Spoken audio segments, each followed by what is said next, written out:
Okay guys, so this is my part 2 of my video about abortion. So like I said, abortion ruins relationships. It takes away intimacy, it just ruins it. But before that, you even talk about abortion, there's other things that ruin intimacy. So I remember I had sex with Randy, not because I desired to, but because I wanted to make peace. This is very common for girls. They feel like there's a problem in the relationship. I think I felt his lack of motivation, where this other guy, Mike, was definitely coming after me. And he definitely had a strong desire. And so I just felt like there was a lack of something there. So I questioned myself. And I didn't realize that I actually did see stuff in the relationship that I could have trusted myself with and been like, no, I don't think I want to be together, and I could have trusted my autonomy there. But things were changing, really quick. I mean, there was high school, there was all kinds of stuff going on with family, everything. So, I mean, there were like 3 major decisions really quick for me as a minor. One was, should I break up with him? And I'm like, no, I think, he's really upset and I think I'm fine. So, I mean, I did doubt for a little bit, but I chose to do the right thing and consider him and, just do that. And then the second thing was um, to bring comfort to him because he was upset. So, a lot of girls will think sex is the answer to get close to someone. Physically, yes, but it doesn't take away the emotional safety you need. So there wasn't a big conversation when I said, look, I think I might want to break up, There wasn't a big enough conversation. And one thing I did learn with going through this, not understanding this as a teenager, is that he was not there for me. He was not present. And when I say that, I mean he just didn't say, wait a minute, are you sure? Tell me what's going on. Tell me why you're feeling this way or whatever. And I just kind of was like, okay, I will forget my voice for a minute. I cared more about him. And, so to comfort him. And then the second thing was I did show caution with that condom. I did. And there's no way I would have known for sure that that condom was not safe. There's no way you can know that. So, I mean, the schools were like, yeah, they're safe and everything in sex ed. And then I'm like, it's never broken before. And, so that was a total freak accident because it never broke before. And then my third choice I made that I feel was right when it broke, I said, bring me home. I was so angry. I was like, bring me home. So I needed my space. I was so mad at him because I really felt that he tricked me, or the better word now might be disrespected me or betrayed me, because he was lying in a sense, telling me it was okay and it wasn't. So I think I remember him saying sorry on the way home, but again, he wasn't present for me. And this is something I did not realize women need. They need a man who is very present, who is not afraid of the anger. So if he would have said, I know you're angry or something, what do you need right now to feel better? What do you need? Or, I'm not backing away from your anger. I'm not backing away from the storm. Tell me what you need, and to sincerely apologize and work it out would have been different. So he had a car. I didn't have a license. He brought me home. And, working it out some more. Why did I not tell anybody the condom broke? I think I've always had a pretty calm demeanor about me, and I think I was just like, you know what, don't overreact to this. You don't even know, it just broke. It's, thinking you're invincible, it's not really going to happen. So that was there too. So I remained calm.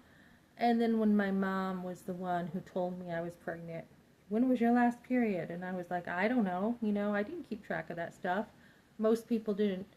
And for her reaction, and I was a deer in headlights, I think the intensity of the moment was tough for both of us. I think we both were like, the realization that I am pregnant within a split second, to try to process all those emotions is just overwhelming. So, and then feeling when she went to my dad and told on me with my dad, I don't know what her emotions were, but my dad shamed me. And then to go to his house when I didn't want to. I also felt like the whole conversation, I was being sidelined. Nobody was really talking to me much. It was mostly them talking and them trying to figure things out. So I think by me staying on the couch and just not wanting to talk, it was my way again of saying this is my autonomy and I am angry still, So um, looking back at all that, that's just part of it now that I'm sharing. Um, I am going to be very focused on the relational parts of generational brokenness, of helping people have better solutions for those relationships. Because we don't know what we don't know, right? So nobody knew, no one knew how to handle that. And before you know it, I mean, it just kept getting worse just because I was pregnant. It went from, just trying to figure out as a teenage girl, did I want to stay with this guy? My friends thought he was geeky, and I thought, okay, I'm probably wrong. And then after I said, bring me home, I kind of went on with my life. And I think that was like a shield for me. Mike was a whole new situation, a whole new way for me to have a lifeline out of the situation I was in. So I wasn't with Mike at first, and it was definitely Randy and I who were together, and I just think that if there could have been, wait a minute, we need, someone to be able to understand what you're going through with your emotions, with, you got this guy over here who really likes you and this guy who's not showing a lot of effort. How do you deal with that, right? And not until he was crying did he show effort. And even then, to not have somebody really responsible. And that was the problem too. It was his fault because he wasn't responsible. And that is kind of where the blame went at the time. And then he was allowed to get out of that. But to have, wait a minute here, wait a minute. What do you mean he told you the condom was safe and it broke? We need to talk about that. So nobody talked about that with me, even up until now, to this day. With 2 post-abortive classes, I did not get healing for any of this stuff. So I just kind of dug through this myself, and it just didn't come out. So this is where you want to get to the bottom of abortion, guys. You really, I mean, there's a lot there. There's the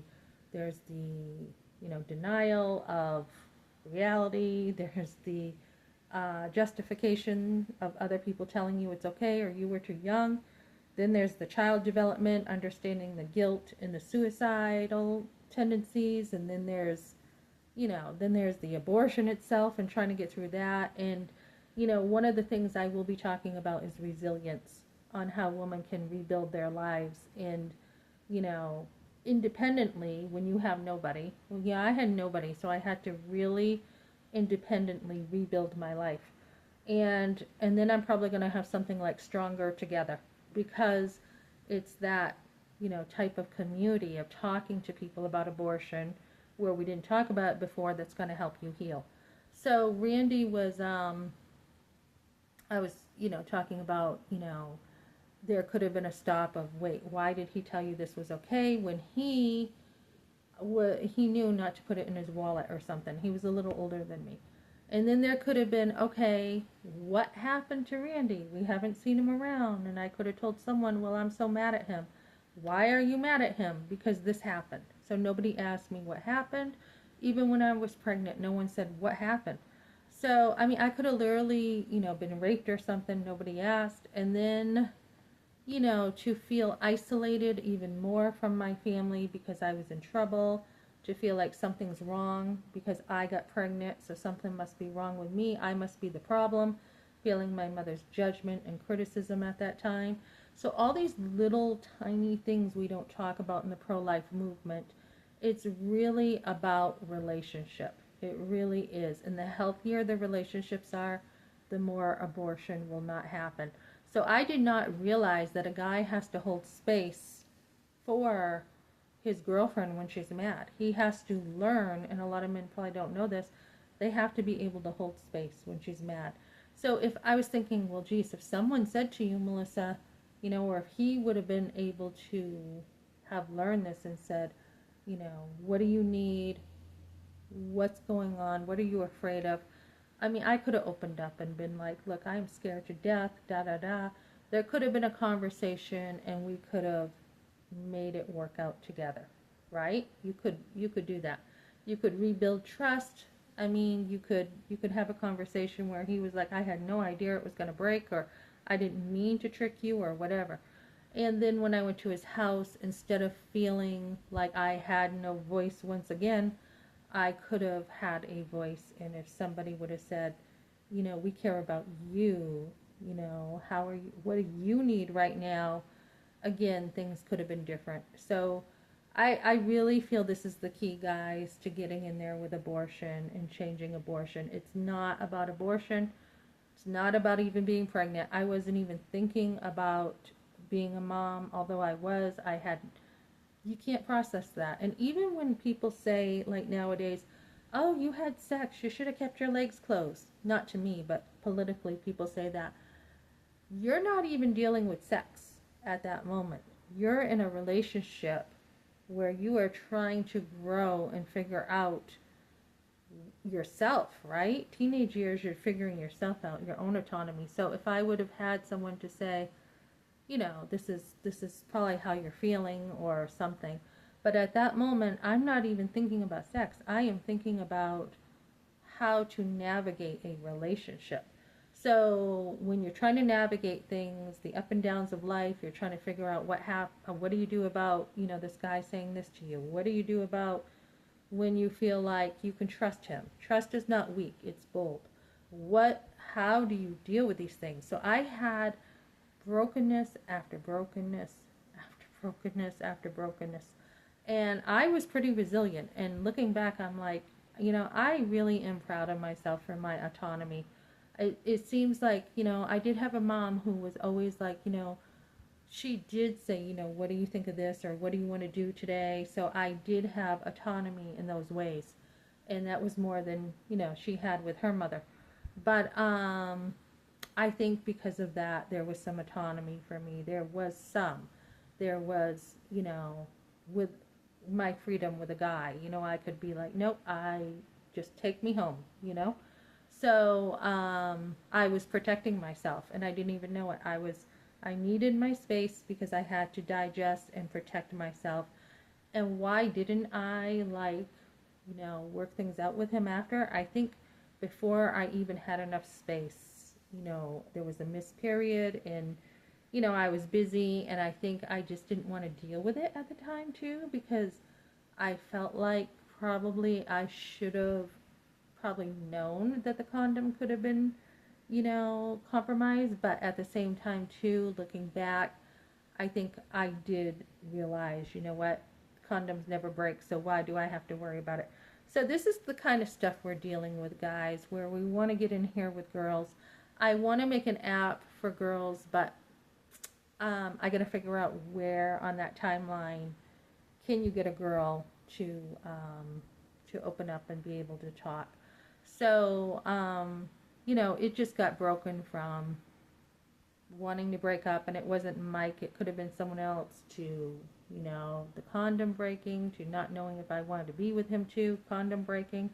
The aftermath of that, that's like boom, boom, boom. 3 or 4 things happening as a teenage girl it's just too much. When the condom broke, it was just too much. It's just bring me home. It's just way too much to deal with, way too much. And I think young people have a hard time processing, and it definitely was a hard process for me. So, we can have adults, pick on young girls and say, well, why didn't you do this, or why didn't you do that? Well, you weren't there. You got to remember, when you were a young girl, how much did you know, right? So then we have, people like Planned Parenthood or doctors who you think you can trust and who you think would lead you in the right direction, telling you the wrong stuff and killing your babies. So this is, I saw a cute little kid the other day in the car, and she smiled at me, and I just noticed her big blue eyes, and I smiled back. Um, you know, People should be standing up, adults, for these cute little kids and these babies. We are the ones who need to be standing up for not just babies, but, young teenage moms who don't understand. So I'm just trying to figure out how to put this in a way to help people, and it may be helping mothers with their daughters too. That may be part of it. So, I mean, there's just a million things I want to do. I talked to a guy today who's run a couple, nonprofits. He wants to get together and chit chat about things, and it's just kind of all taking off all at once. But I think it's probably going to be called Rebuild Her, because that's really what you're doing when you get through this. You do have to go back, not to stay in the past, but you do have to go back, to process the truth of what happened, but you don't want to stay there. You want to rebuild in the future. So I'm thinking it's going to be called Rebuilt or Stronger Together or something like that. So I think I want the individual side of a girl who has to go through stuff on her own to process, which I did, to later on having a community. So I'm just trying to figure this all out, guys. And because work canceled tonight, I have extra time tonight too to go through this. So that's what I'm going to be doing tonight.